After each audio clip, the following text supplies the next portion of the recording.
Hey guys! So today I am doing a book review slash discussion for City of Heavenly Fire by Cassandra Clare. So as I'm sure you all know, City of Heavenly Fire is the 6th and final book in the Mortal Instruments series, and it was amazing. It was so good. I absolutely loved it, and this is my favorite book out of the Mortal Instruments series now. My favorite was City of Glass, and now it's this. I gave this 5 out of 5 stars on Goodreads, and I just think it is really good, and that anyone who loves Mortal Instruments is obviously going to love this book. And if you haven't read the Mortal Instruments yet, you need to. It is so good, and it's just a fun, action-packed series, and I highly recommend it. So first, let's talk about this cover. It is so beautiful. It's so shiny and beautiful, and it has Clary and Sebastian on it. And then the inside, it's so cool. So I'm going to go into spoilery parts of this book, because I just kind of want to discuss it.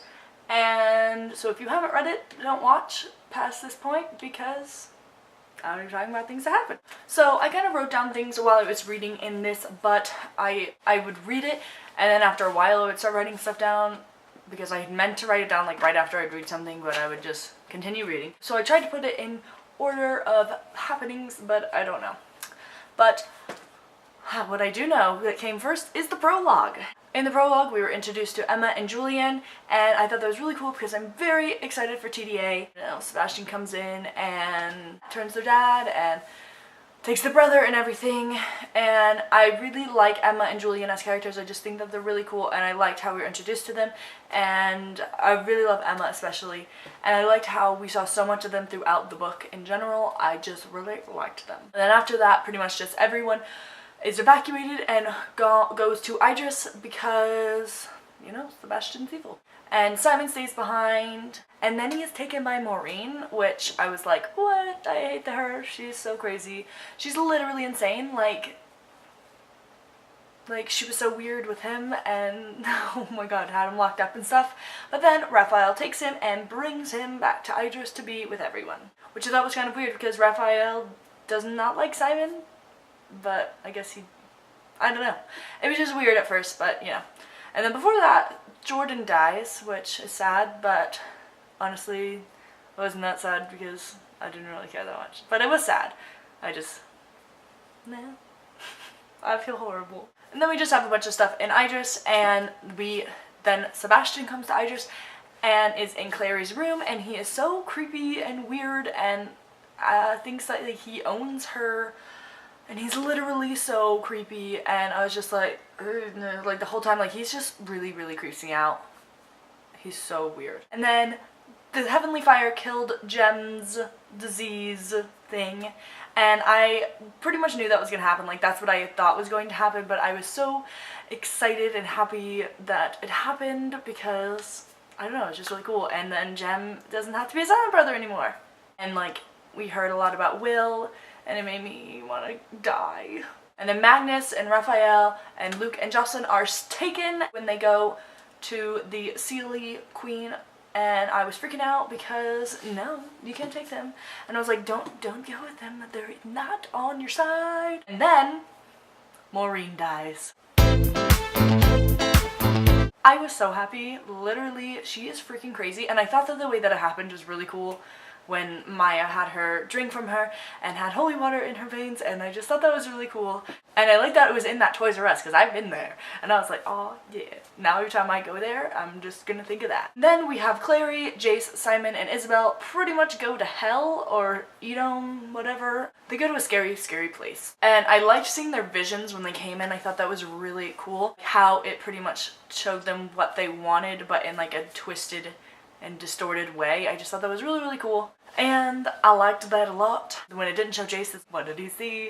And I was like freaking out, and then you find out, you know, it was that he wanted to rule hell, but you know, that's not actually what he wanted. It just gave him what they thought that he wanted. And then we have Raphael die, and I didn't like Raphael, and I was kind of hoping he was gonna die going into the book, but it's actually kind of sad when he died because you find out a lot about him and Magnus. And I was really afraid that he was going to kill Magnus. And then we get to the best chapter, chapter 20. Let's have a moment of silence for chapter 20. Wow. Jace and Clary had sex. They had sex, finally. finally. We've been waiting for them. And they had sex, and it was great. Okay. Some books, you wait for this couple that you love to have sex, and then they have sex. I just said sex like 15 times. But then they have sex, and it's just not even satisfying. Like it is, but it just kind of like brushes over it. Like, I don't want to read an erotic novel, but I liked how she gave us some detail, and it was really, really wonderful and great. Oh wait, and before that, it was when that demon came to Jace, and then he had like all of his heavenly fire out, and then Clary went in, and then all of his fire went down, and you did not find out how, like, what had happened until later, and you find out that they put the heavenly fire inside the dagger, and I thought that was really cool and clever and wonderful. And I also liked in chapter 20 where Isabel and Simon say I love you, and it was so cute, and I love Izzy and Simon. I just think that they're adorable, and yeah, I was really happy about that. And it was all in one chapter. Holy crap. And then Alec finds Magnus, and I was really happy about that because he's been so sad without Magnus. And it was just like a cute coming together because they had been like broken up, and then they find each other and they're so happy, but Magnus is like dying, which is really scary. And then we have Clary with Sebastian, and she takes the throne with him so that she can save the world. And then all of them come in, and none of them know that she was going to do that except Jason. So all like, what the hell, Clary? Like, no. And then Jason gives Clary to Sebastian, which is like really sad, but like obviously he wasn't actually giving Clary to Sebastian, he knew it was happening. But that was just like really weird that he even had to, like, Sebastian is so creepy. Like, you don't own her. And then, the moment we've all been waiting for, Clary drives the heavenly fired dagger into Sebastian's heart. And that was really emotional. You know, I thought I was going to be really happy that he died. Which, actually, you know, Sebastian did die, and I was really happy about Sebastian dying. But then we had Jonathan. Like, it burned all the evil out of him. And he was just Jonathan, and it was really sad because it was like the brother she never had, and the son that Jocelyn never had. It was like really emotional, and then I was like not wanting him to die. But obviously he died, and that was actually really sad, and I wasn't expecting to be sad about that. All of the Endarkened die because Jace throws the mortal cup into the ring or whatever. And it was sad seeing Luke's sister die because, you know, it was Luke's sister, but she kind of had to die because, you know, she wasn't doing very good things. And then they are trapped, and I was like, what the heck? How are they going to get out? Like, what the heck? And then I thought, I was like, they're going to call Magnus's father. He's going to call on Magnus's father.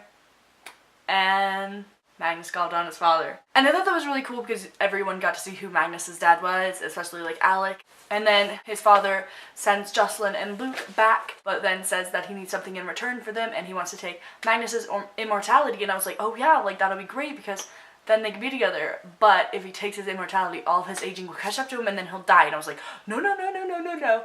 Then Simon steps forward and says he'll give up his immortality, and I was like, okay, that could work, because Simon never wanted to be a vampire, and so I was kind of happy about that. But then, like, you know, Isabel said, you'll be a corpse, and I was like, oh my god. But then he said he'd give him his life, and I was happy, and then he said he had to take his memories, and his memories of the shadow world, and then I was really upset, and I literally, like, that was the saddest part of the book for me. Like, everything with Simon after that was like, and he took his memories, and they got back to Idris, and Simon wasn't with them, and it was so freaking sad. I was like sobbing. And then when Clary called Simon, and when she went to see him and he didn't remember who she was, oh my god, I was so sad. Like, literally, I love Simon and Clary as best friends. Like, it's the cutest thing.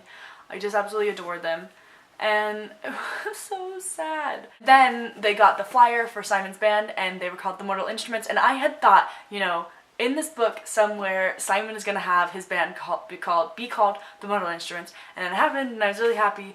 And since he remembered something, Magnus got to fill him in on some things and said that he could be a shadow hunter, and I was really excited about that because I always thought that Simon would be a good shadow hunter and that he should be a shadow hunter.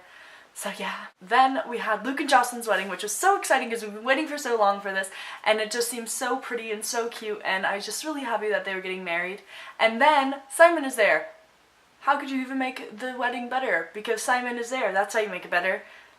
And then when Simon remembers who Clary is and he says, "You're Clary and you're my best friend," and I had all the tears rolling down my face. Oh my goodness, so freaking cute. So cute. And then we had Jem and Tessa at the wedding, which was so exciting. I was so excited. And then they were talking about Will, comparing Will and Jace, and it just made me so happy and so sad. And Tessa gave Clary the Shadowhunters Codex and a Herondale ring for Jace, which I just thought was so cute because Jace wanted to be a Herondale now, and I was really, really happy about that. And then we had Izzy and Simon dance, and it was so cute because he wanted to be with her and he remembered kissing her, and it was just so cute. And the epilogue was flipping perfect. Like, it was so beautiful, and Cassandra Clare just really knows how to write epilogues to be so beautiful, beautiful, beautiful, and it was an amazing wrap up to the series, and I absolutely love this book, and I loved all the Jace and Clary moments because I freaking love Jace and Clary together. Like, they just make me really, really happy, and I thought it was amazing, and I absolutely loved it. I'm sorry that this review is really rambly and just kind of, I don't even know, and it's just hard to remember like every detail of this book, you know, just because I was so happy reading it and just like went through it. Leave me a comment below if you finished it and tell me what you thought about the book and what your favorite part was. And yeah, if you like this video, please give it a thumbs up, and I will see you in my next video. Bye!